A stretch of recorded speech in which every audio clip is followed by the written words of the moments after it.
monsters exist.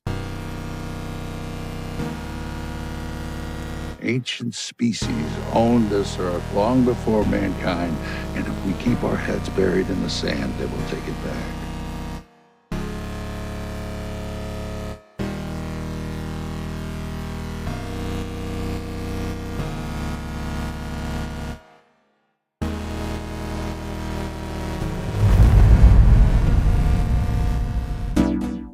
Hello everyone and welcome back to the Shit and DMG YouTube channel. Today we have a different kind of video. I have such a long history with Godzilla in particular. I'm not sure if anyone else has the same experiences as I do, but there's two things quintessentially tied to my beginnings as a Godzilla fan, and that's Blockbuster and KB Toys. Growing up, as most little boys are, I was obsessed with dinosaurs, and my father, for one reason or another, pointed out some Godzilla movies to me and my brother at our local Blockbuster, and the rest was history.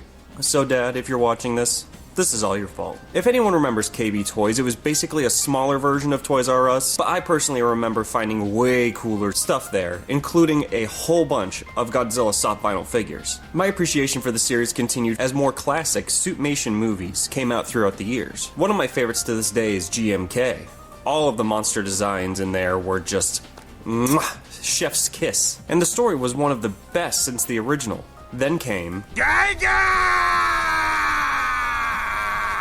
Godzilla Final Wars. The worst came to pass, and it was all in the title. The King of the Monsters was being put on ice indefinitely. As fun as a send-off as it was, to this day it was still the end of an era. We'd never see a suitmation Godzilla film ever again outside of some Toho shorts on YouTube, as the world moved on to CGI, but not before the Great Godzilla Drought. For 10 agonizing years, all we could do was remember the good old days. With that being said, there were some good memories in those in-between years.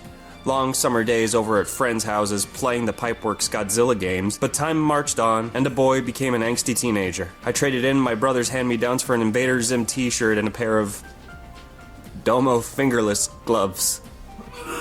I know it's bad, but I was going through freshman growing pains. All those years passed, but I never stopped being a Godzilla fan. Before I knew it, it was senior year, and the time was upon us.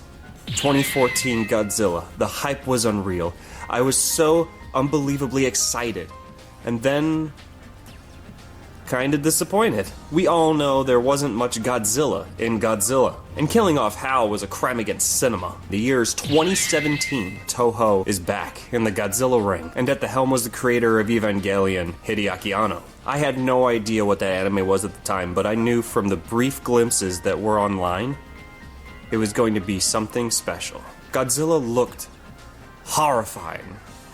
The internet was ablaze with clips of Godzilla shooting beams out of his back, its jaw splitting in half, and for all the politics and talking throughout the film, I still loved every second of it. Some of the best pieces of cinema are politics and talking. God, I miss the prequels. Thus becoming my favorite Godzilla movie to this day. I mean, this had such a huge impact on the world. There is a freaking zip line in Japan where you go into Shin's mouth. How cool is that? Sadly, I do have to move on. But it's not all bad news, because in 2019, your boy is an adult now. I sit in the IMAX theater with my brother, whiskey in hand, and witnessed a masterpiece. Sure, the plot was chaos, but seeing Godzilla fight the definitive villain of the franchise was a treat. Another huge win for this movie was the score. Finally bringing back the iconic theme from the Heisei era, and letting a whole new generation experience it. It felt like the first one was trying too hard to be its own thing and failing to realize the legacy that comes before it. But the King of the Monsters realized its legacy and felt so right. This tradition continues with the following film that came out in 2021. Me and my brother sat down in the theater, whiskey in hand, and witnessed a full, unapologetic transition the Monsterverse took into what I like to call the Showa Renaissance, with Godzilla vs. Kong, fully going off the deep end with its plot, world, and monsters. And it's just dumb fun. We get Mechagodzilla, which was amazing to see, even though the design isn't my favorite in the series. That award would go to the original. And let's go off the rails here for a second. The theme for Mechagodzilla back then had no right to slap as much as it does.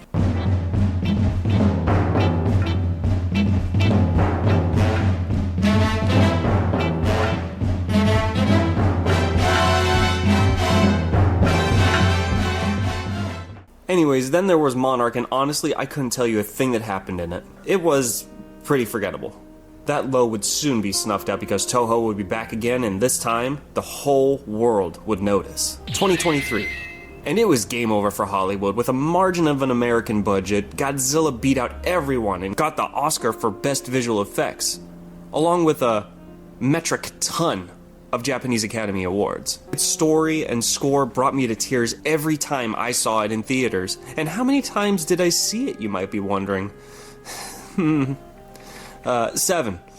I saw it 7 times, 5 in its original run, once in the minus color release, and 1 during its post-Oscar victory re-release. And I don't regret a single second of it. But wait, you don't even have a millisecond to catch your breath because, guess what? Legendary's back in 2024 with Godzilla x Kong: The New Empire, which wasn't an Oscar-winning masterpiece like its predecessor, but it was a masterpiece in a different way. It was such a fun movie. While -1 makes you rethink your entire life and history, GXK is a feel-good, non-stop, action-packed roller coaster ride. But that being said, Shimu and Scar King were... I'm not gonna lie, they were very forgettable. Where's... Oh well, maybe next time. And now we're all caught up, with nothing but positive vibes moving forward. As we speak, a -1 sequel is in the works. The only empty void for Godzilla is in the world of video games. If it wasn't for Gigabash, that is, which almost recaptures the essence of the old Pipeworks Godzilla games, but not quite. That being said, it's still a lot of fun to fire it up and cause mayhem. All of these years of fandom culminated in my 2024 Gfest experience. Suddenly I had the urge to do something new. So I flew out with my brother to the mystical land of Chicago. And ooh la la, from the moment we landed to the moment we left, it was Godzilla nonstop. We get to our hotel, which mind you, isn't even the convention center hotel, but I kid you not, there was AI-generated promotional images plastered throughout the hotel. And in said hotel was a one-of-a-kind Bill Murray restaurant, which had a Godzilla-themed menu, which I kept, because what is that? This is amazing! We get some genuinely good food there and get our tickets pre-registered, walking away with a Shin Ultraman poster as a freebie. We get back to our room and I was planning on having a Shinathon. That's right, a Shinathon. It's watching all 3 Shin movies, Shin Godzilla, Shin Ultraman, and the severely underrated Shin Kamen Rider. Sadly, streaming wasn't an option because our TV looked like it was running on Windows XP. But fate had other plans. On cable was the Holy Grail, Pacific Rim, the last 20 minutes of it. Then I was stuck watching the sequel, which it was in fact my first time seeing it, because I just knew to stay away. And I totally don't remember a single thing about the plot. But speaking of Pacific Rim, check out my review on the Ling Ji-hun Gypsy Danger. The night ended with a huge fireworks show right outside our hotel window. And it was off to bed. Day 1 of Gfest and I was blown away. I had done a convention before, but none were like this. I was in a space where I felt like I truly belonged. People around me sharing stories about their passion for this franchise that no one knew about for the longest time, but now is suddenly gaining so much attention. We enter the main showroom, and it was so much. So many unique and rare collectibles, so many rarities, so many oddities. Some were handmade fan creations. I couldn't contain myself and I got some stuff. We attended some panels. I met the suit actress for Baragon from one of my previously mentioned favorite Godzilla movies, GMK. Got my picture with her and she even signed my copy of the movie. There was a showroom with beautiful handmade dioramas and sculptures. A game room which, some advice, avoid the game room until the last day. You'll never be able to play anything for those first 2. And that brings us to day 2. And oh boy, this is the day to go. We started off with checking out the diorama room, and among the first batch of people in there, and alongside me and my brother, was Toshio Miike, who worked on Shin Kamen Rider, Shin Godzilla, Evangelion, and much more. And it was so great to see that even people involved with the movies are enjoying the convention. But oh, if I only knew what was going to happen later that day. Afterward, we took another trip to the shopping area, saw some more panels, and after a couple hours, we packed it up and head back to our hotel. But the day is not over yet. Oh no, I go back in full cosplay. And it was so much fun. I forgot to mention this one little detail. I packed my Shin Kamen Rider cosplay and I hit the floor. I got stopped left and right for pictures, and it was so amazing meeting even more people, seeing the looks on their faces, and the joy it brings everyone to see people in costume. I went in with the intent to join the costume parade, and I show up to the meeting only to find out I needed to pre-register. so I wasn't able to participate. But that wasn't before I met another of my kind that went on to be the best Kamen Rider in show and killed it. It wasn't all bad though. Of course I was disappointed, but I kept my head up high and I hit the floor again, and suddenly I was ambushed by this huge pro wrestler build looking dude. He goes in for a handshake and says, "Oh my god, Kamen Rider, it's so nice to meet you." I look up and I'm starstruck. It was Alan Henry. This man has been in Planet of the Apes, is the mocap actor for Kong in the Monsterverse, and all I could muster after he walked off was this reaction. Later on we watched some fan films and we attended the actual costume parade, and the energy in this room was absolutely unreal. Nothing can ever compare to the feeling of hundreds of nerds cramped together, all to enjoy the same thing. And these people knocked it out of the park. But before the show, we met these two guys in line who were Gfest veterans. We had a nice little chat and then we went our separate ways. Then once everyone was seated, there was an auction, and it was for a signed poster of Godzilla vs. Destroyer, signed by various members of the cast. We hear bids going back and forth, getting higher and higher, and we hear an absurd number.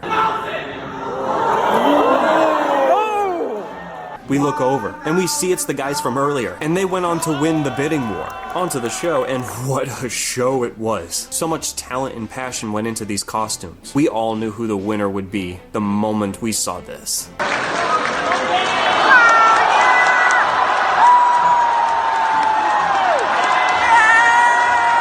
We had such a good time, but the night was not over yet. The movie was called Bloodspawn, and my recommendation would be, if you like The Room, watch this movie. I genuinely had a blast with it. One assassination attempt and a fun run through torrential downpour later, and we were back at the hotel for what was the end of day 2. Day 3 I flew solo, and it was a lot more of a chill experience. I'm in the queue for the shopping area making some new acquaintances, and suddenly I hear playing on piano a slew of Godzilla music.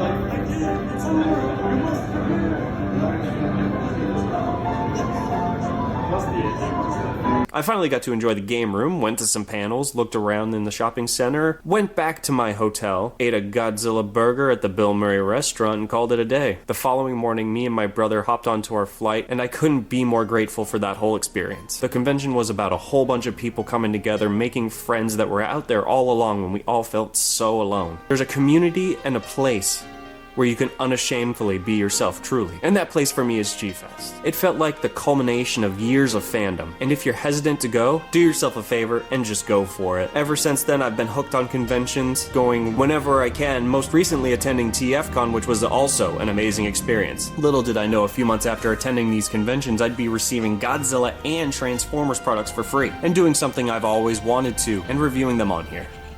It's been a dream come true, and I hope this is just the beginning of my journey because I am having so much fun. Until next time, keep enjoying what you love, whether it's watching movies, watching your favorite YouTubers, or even playing with toys. You know, who cares? Even one day if we face another 10-year gap, or longer, between films, I'm certain the fans will always keep this franchise alive. Be yourself, truly and unapologetically. And before I go, I just want to leave you with one final message. TriStar Godzilla is a better movie than Godzilla 2014. Bye!